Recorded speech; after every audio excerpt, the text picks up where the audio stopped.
स्वागत है दोस्तों। आई होप आप सब अच्छे होंगे। तो दोस्तों आज मैं वीडियो लेके आया हूँ स्पेशली नॉर्थ ईस्ट जो कैंडिडेट नॉर्थ ईस्ट से अप्लाई किए हैं या जो कैंडिडेट नॉर्थ ईस्ट से हैं, तो कट ऑफ का क्या कंडीशंस रहेगा इस बार आरआरबी पीओ में जो फाइनल अलॉटमेंट आएगा, तो इसमें क्या कंडीशंस आपको देखने को मिल सकता है। देखिए दोस्तों, एक बार आपको बताता हूँ, बिना देखे बता रहा हूँ। पहले जैसे आप प्रीवियस ईयर्स में देखेंगे कट ऑफ 2023 का ये है, 2022 में देखें या जो भी 21 में देखें, तो आपको एक चीज़ कॉमन दिखाई देगा जनरल का कि 45 के अराउंड ही कट ऑफ रहा है।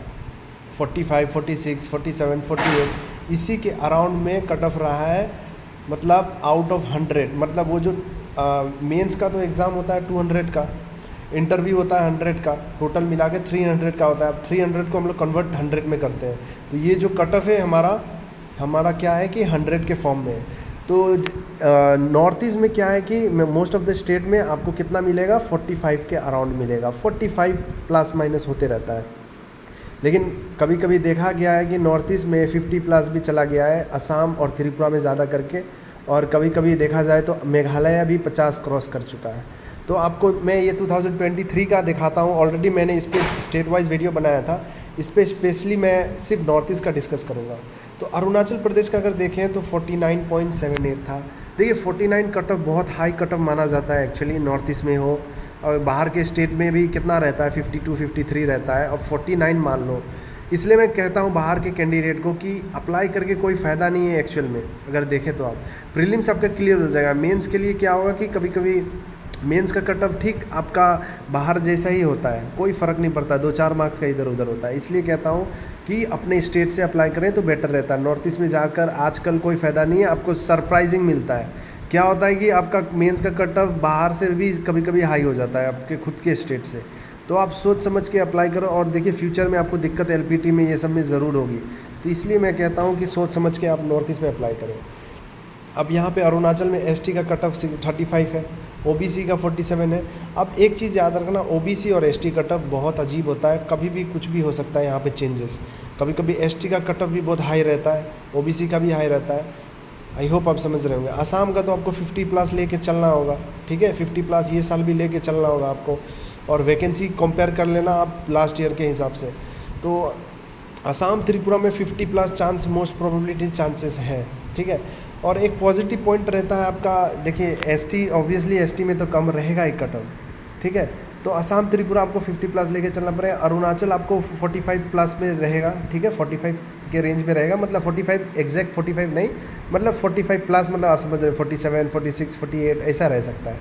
तो 45 एक एवरेज लिया हूँ, ठीक है। तो एवरेज मेरा जैसे हो गया आपका अरुणाचल प्रदेश हो गया, मेघालय हो गया, मिज़ोरम हो गया, नागालैंड हो गया, मणिपुर हो गया, यहाँ पर मैं एवरेज 45 लेता हूँ, ठीक है। और यहाँ पे मणिपुर भी मेरे को ये लगता है, मणिपुर और अरुणाचल और मेघालय, मणिपुर अरुणाचल मेघालय 50 क्रॉस भी कर सकती है, कभी कभी क्रॉस कर जाती है। नागालैंड और मिज़ोरम में आपको 45 के टच में 100% मिलेगा, ठीक है, नागालैंड और मिज़ोरम में। तो आई होप आप समझ गए होंगे। तो यहाँ पर अगर देखें तो मैं मणिपुर, देखिए मणिपुर का लास्ट 2020 53 था।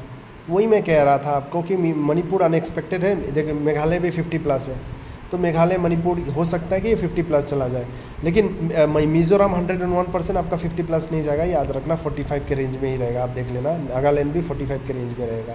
तो मिज़ोरम नागालैंड 45 के रेंज में रहेगा। लेकिन बाकी सबको भी मैं 45 के रेंज में रखता हूँ, क्योंकि ज़रूरी नहीं है लास्ट ईयर 50 प्लस गया तो ये साल 50 प्लस जाएगा। 45, 47, 48 ये भी जा सकता है। तो इसलिए 45 प्लस में रखा हूँ, ठीक है, 45 प्लस असम त्रिपुरा छोड़ के। तो मणिपुर, मिज़ोरम, मेघालय और नागालैंड हो चुका है, और बच गया मेरा त्रिपुरा। तो त्रिपुरा में क्या है कि आपका 50 प्लस तो रहेगा ही, बाकी आप देख ले। एक इम्पॉर्टेंट बात आपको बताता हूँ, देखो दोस्तों, अगर आपने मिज़ोरम से अप्लाई किया है, अगर ओबीसी कैटेगरी है, स्पेशली ओबीसी कैटेगरी या ईडब्ल्यूएस कैटेगरी है, तो आप एक पॉजिटिव, आपके पास बहुत बड़ा पॉजिटिव पॉइंट है स्पेशली मिज़ोरम में कि आपका सिलेक्शन कंफर्म हो जाएगा। क्यों हो जाएगा? आपका जितना भी अटेम्प्ट है, आपको अगर 32, 30 भी आ रहा है तो हो सकता है ओबीसी कैटेगरी से आपका हो जाए, या ईडब्ल्यूएस से भी 30, 32 पे हो जाए, क्योंकि प्रीवियसली 30, 32 पे सिलेक्शन हुआ है, और ओबीसी में 28 पर भी सिलेक्शन हुआ है, 28 पर भी, याद रखना मेरा बात। तो आप ट्रस्ट करते हो तो ही ये वीडियो को लाइक करना, ठीक है। आप ये क्योंकि नॉर्थ ईस्ट पर मैं स्पेशली डिटेल में वीडियो बनाता हूँ, क्योंकि मैं खुद नॉर्थ ईस्ट का हूँ और नॉर्थ ईस्ट का मुझे पूरा एनालिसिस पता है, इसलिए मैं बताया। तो एक चीज़ याद रखना, अगर EWS और OBC का आप कैंडिडेट हो तो आपके लिए बहुत ही अच्छा पॉजिटिव न्यूज़ है कि, और पॉजिटिव अपडेट आप रखना दिमाग में। अगर आप इंटरव्यू दे के आए हो तो सिलेक्शन 99.9% हो चुका है आपका, एक बात याद रखना। अगर आप इंटरव्यू बस क्लियर भी करते हो कट ऑफ, तो हाई चांसेस है कि आपका सिलेक्शन हो जाए, एक बात याद रखना। तो दोस्तों ये मेरा डिटेल में था नॉर्थ ईस्ट का वीडियो, और कोई डाउट हो तो आप कमेंट करके पूछ सकते हैं। मुझे बनाना बहुत ज़रूरी था, बहुत लोग कह रहे थे, और आप कहेंगे तो IBPS RRB क्लर्क पे भी मेंस का लेके आ जाऊँगा। अगर आप कहेंगे तो ही बनाऊँगा, नहीं तो नहीं बनाऊँगा। तो आई होप अगर वीडियो अच्छा लगा हो तो लाइक शेयर सब्सक्राइब जरूर करें। चलिए फिर मिलते हैं नेक्स्ट वीडियो में।